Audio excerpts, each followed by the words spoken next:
Since the early days of 2012 theories, when people like David Wilcock were channeling entities with names like Ra and Seth, people were told that 2012 was really about enlightenment. This idea is one that we are supposed to believe. Yes, I know this is a bit of an insult to those who think that they have uncovered the idea that 2012 is really about a consciousness shift or spiritual evolution as opposed to some doomsday situation through their diligent research. Well, I'm sorry to burst your bubble, but this has been the line even back when 2012 Enlightenment was supposed to have occurred in 2000. It was pushed back to 2012 after it didn't happen. Nowadays, it would be very difficult to find a 2012 website that doesn't make the claim similar to the following. Many people think that 2012 was about the end of the world, but that's what stupid people think. We smart people know that it is really about a great cosmic shift in consciousness. Okay, they might be a little more subtle than that, but what I'm trying to say is that you think you're the only one who knows that 2012 is supposed to be about spiritual evolution. But this is what you were meant to think all along. The idea, if properly presented, has many uses for global government, one of which will be the acceptance of the genocide of dissenters of that new system, as well as patriotism for the new system that will purport to be a utopia. I'm not saying that people behind promulgating the ideas are a part of some secret cabal. Well, for the most part. I think that for the most part, these people really do believe their sources. In David Wilcock's case, his source is Ra, and as we will see, there are many types of Ra's out there, and they are extremely concerned with getting those who are willing to listen to them to tell the world about this coming enlightenment in or around 2012. The idea is that the planet is due for a change in consciousness. They say it's a spiritual evolution. Some say it will bring a physical as well as a spiritual shift. They offer various pseudo-scientific reasons for this happening. Most of them, if pressed, will default to a variation of the following to explain why we are to expect a spiritual evolution. That a vibrational change, which is supposed to be due to the solar system entering a certain nebula in or around 2012, will cause us to raise our vibration, and thus change us into new spiritual beings. I covered this theory in depth in my video, Michael Tsarian is Wrong, 2009, a debunkumentary, where I found that not only are we moving away from the star system where this nebula supposedly is, but to suggest that the solar system passes through anything at all as a result of the 26,000-year precession cycle requires a fundamental misunderstanding of the precession cycle, which has nothing to do with the solar system's position in the galaxy, and therefore could never tell you when the solar system was going to enter a nebula, no matter how well that you understood it. It simply does not, and never will, have anything to do with that. And even if they meant to tell us that they were referring to the 250 million year cycle of the solar system's revolution around the galaxy, then, in addition to all the problems with what I'll call the precession version of enlightenment, you are also expecting people to believe that nebulas somehow are made up of captured light particles or photons, as opposed to dust, gas, and plasma.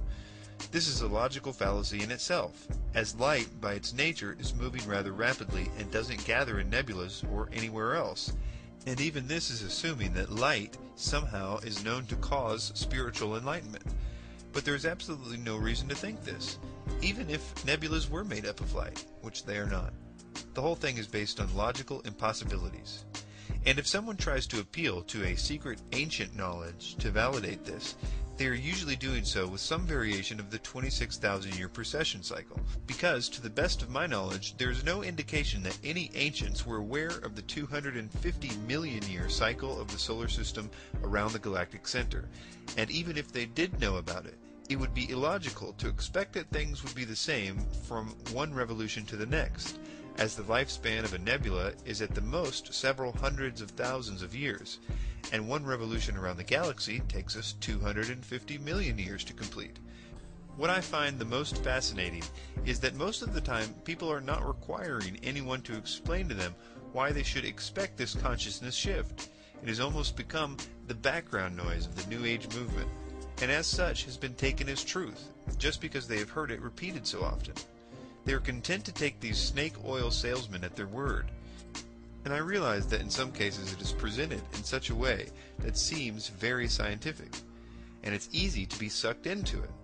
I once was, and although people don't understand the science, They feel that the reason that they don't understand it is because they aren't smart enough to, which makes them believe that the salesman is exceedingly brilliant because he apparently does, which builds trust in that person.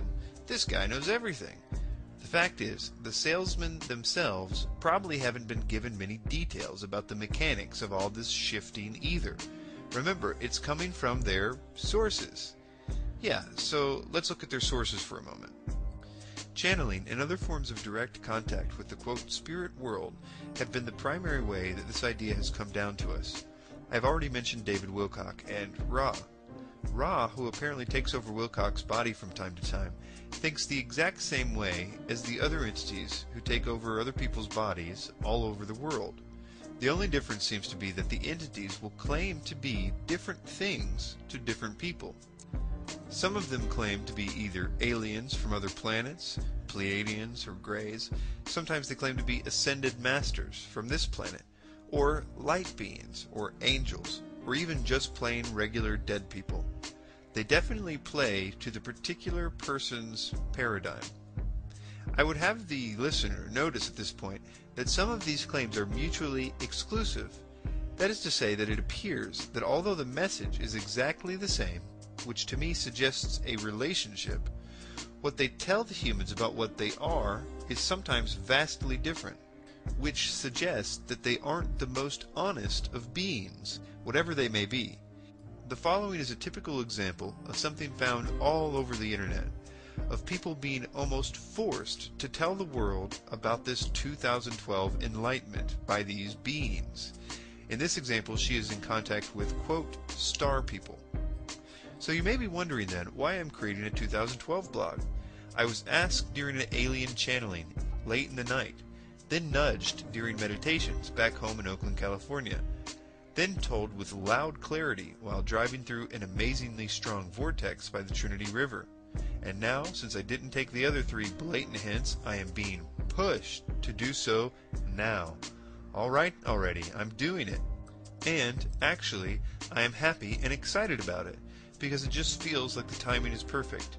Also, I have noticed so many people getting worked up about gloom and doom with 2012. I feel it is part of my mission to raise awareness. 2012 is certainly not a catastrophic event, rather a beautiful, highly enlightening shift to a high vibrational acceleration into a very high dimensions. It is ascension at its all-time best. There are literally hundreds of such cases, each one feeling obligated to share this message to the world after their supernatural encounters. In fact, much of the Enlightenment movement was started by people who admit their work is in some cases directly dictated to them from these entities. Take David Icke, for example, one of the best-known proponents of a coming spiritual awakening in 2012. Much of his own testimony is one of, quote, extra-dimensional entities telling him to write books on this. He claims that much of his early research was given to him directly from them. The same is true with the birth of the New Age movement itself, through H.P. Blavatsky and Alice Bailey, who claim to have been given their teachings by, quote, ascended masters, or humans who apparently have achieved this state of enlightenment. For those that haven't actually channeled any entities or had the displeasure of being abducted and indoctrinated by one, there are many people out there that simply consult the spirit world with tarot cards or some other means of getting information from spirits. The fact is, this whole idea has been given to us by the spirit world, almost without exception. And the most intriguing thing to me about it is that the spirit world either knows very little about astronomy and science, yet feels obligated to tell us what they think that they know about it, or they have another agenda that we haven't figured out yet about 2012 and enlightenment, and it is necessary to lie about who or what they are for some reason. So how will this idea of spiritual enlightenment lead to genocide? Very easily, given the proper circumstances. And it is my belief that the proper circumstances are in fact being planned. I understand that what I'm about to say seems impossible at the moment, but I think that the world will be a very different place by 2012, and many weird things will be engineered to happen between now and then. This will be because there is an agenda that will greatly benefit from the masses believing themselves to be bucking the old system in favor of a new spiritually enlightened one. First, let's look at some verbiage associated with the supposed coming enlightenment. Notice especially the view of those that do not wish to be enlightened, or those that simply will be unable to advance to the higher level like everyone else. There's a lot of talk about the need to eliminate one group in order for the rest of the world to progress into this new, promised spiritual utopia. Michael Tsarian said the following: "And that end date of 2012 signals major changes, positively, for consciousness. Again, as I repeat, before you can have the light, or when you have a bright light, the first thing you notice is the dirt. The survivors are those who can adjust their consciousness and mentality to the nonviolent movement of nature and synchronize their psyches with the universal meta-theme.